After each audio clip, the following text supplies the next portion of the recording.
Got to be the change you want to see. One mom is doing that the best that she can.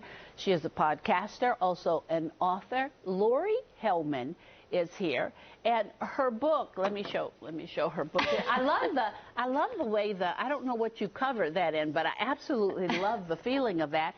Welcome to my life, a personal parenting journey through autism. And I was like, Laurie, how old is your son now? I can't believe this. How old? He turned 18 yesterday. There you go. Happy birthday to him. That is something. So let's talk about autism. This is Autism Awareness Month. For those maybe who, I guess, don't have a personal connection to autism, you know, I think people always tend to form their own ideas, and they may not always be right. When did you find out, and how did you find out that your son was autistic? Yeah, we found out when he was 3 years old. Actually, we were informed of autism for the first time by a local neurologist here in town, that he exhibited some signs of autism. He was officially diagnosed up at Riley Children's Hospital at the age of 3. He had a lot of the classic signs of not showing eye contact, not responding to our voice or to any words at all. And it's been a long journey, which I documented all in the book, but he's thrived. He's done really, really well. He still is nonverbal, so I wanted to at least talk a little bit about that.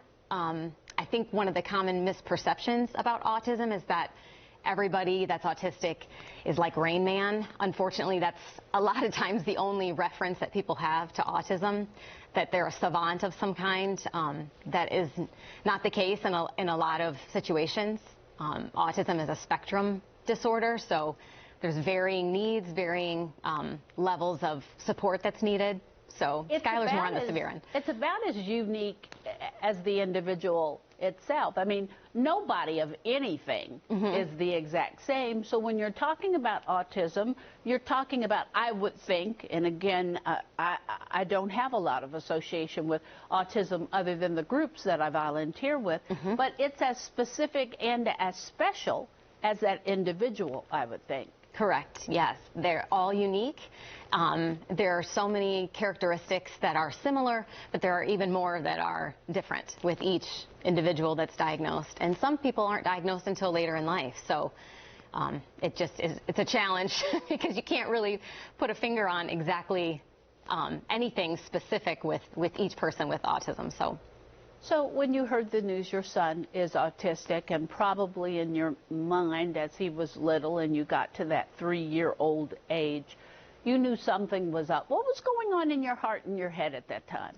I think if any parent that learns that there is a disability with their child or a special need, you go through a mourning process of the plans. I think most moms, when you're pregnant, you kind of start planning out their life up to their marriage.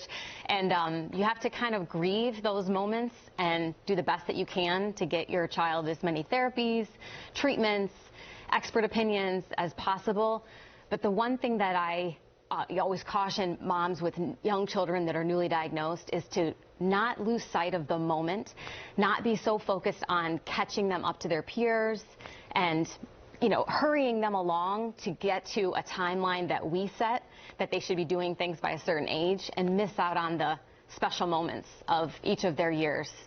Yeah, I always think to myself, I have a little cousin that has Down syndrome, and it's funny, I think he was listening too, and at a Christmas function, I think somebody, he took my phone, and I heard somebody say, oh, well, he doesn't know what to do with that. He knew what to do with that phone way more than I ever knew that it did. And I think that special people, when they come into the world born with something, they're the only ones that can teach us special things if we let them. Do you agree with that? Absolutely. I have said for years that Skylar is a vessel. I really believe that he is going to teach not just me, but everyone he comes in contact with so many important life lessons. And, you know, to your point, I think the one thing that is often underestimated is how intelligent our kids are with autism. I,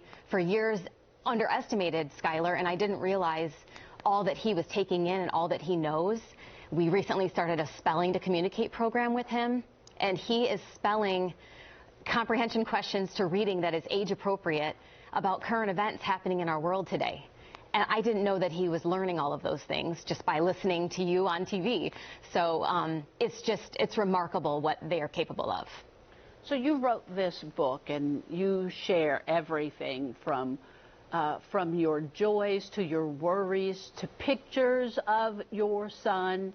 What do you hope people get out of the book, and what do you hope people get out if they pay attention to the fact that this is Autism Awareness Month? Yeah, I think there was two goals when I wrote the book. I wanted to resonate with families that are going through their own autism journey and have relatable information in there. And I've gotten countless messages from families that have young children newly diagnosed, and they are so grateful for me putting all of our story out there. And then also for the people who don't have a direct impact with autism in their family of a loved one, and so that they could get a better education about what a day in the life for a family like mine is like. And, you know, we use Autism Awareness Month also as Autism Acceptance Month. There are a lot of things that still need to be done. The system is somewhat broken for the adults on the spectrum. Once our children age out of services at the age of 22, become adults, it's really tough. It's a really grim future for them with opportunities and funding and services. I mean, he's at 18 now. Yeah.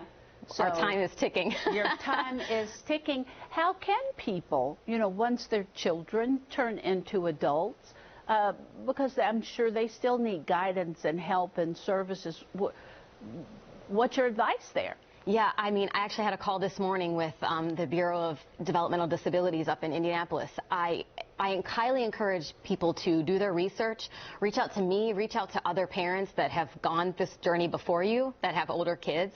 I have appointments scheduled with our state legislators to try to make them aware of all the deficiencies in our system and in the funding. Anyone that has connections to any of those people in power, I would be happy to take those names and those contact information and reach out on everyone's behalf. I'm not doing this just for Skylar. I'm doing this for all adults on the spectrum that really need the help. All right, you're going to be speaking on April 15th at 10 a.m. How can folks join you? Yeah, I was asked by 4C of Southern Indiana to do a virtual, they're doing virtual events this entire month of April on their Facebook page, and I'm going to be sharing a little bit more about our story on April 15th at 10 a.m. on their Facebook page. All right, where can we get the book, Welcome to My Life? It's available on Amazon. There's actually a special for Skylar's birthday right now, so it's discounted 18%. But there's an Audible version, the Kindle version, and then the paperback version on Amazon. We appreciate you being the voice and educating us all, and also being the advocate. Laurie, we appreciate you. Thank you. All right, thank you. When we